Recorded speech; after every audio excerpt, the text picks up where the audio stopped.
Seriously বলছি ভাই, বাংলাতে এই রকমের মাস কমার্শিয়াল মুভি কিন্তু লিটারালি কিন্তু কম হচ্ছে।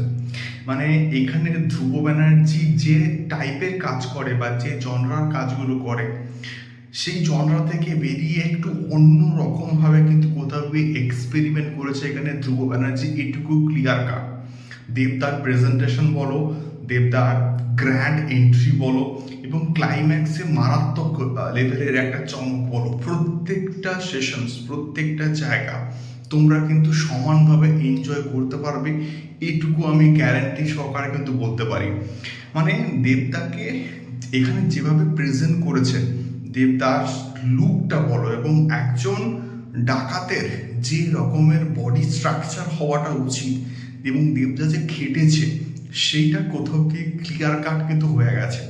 এবং বিজিএম এর কাজ, রঘু রঘু গানটাকে যেভাবে এখানে ইউটিলাইজ করা হয়েছে পুরো ফার্স্ট হাফটা জুড়ে, সেটা সত্যি বলতে দেখার মতন।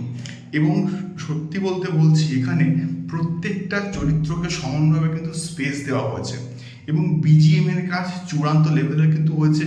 গানগুলোকে প্রপার জায়গায় প্লেস করা হয়েছে এবং দেবদা সহ অন্যান্য যে চরিত্রগুলো রয়েছে প্রত্যেকের পারফরমেন্স টপ নচ কিন্তু হয়েছে।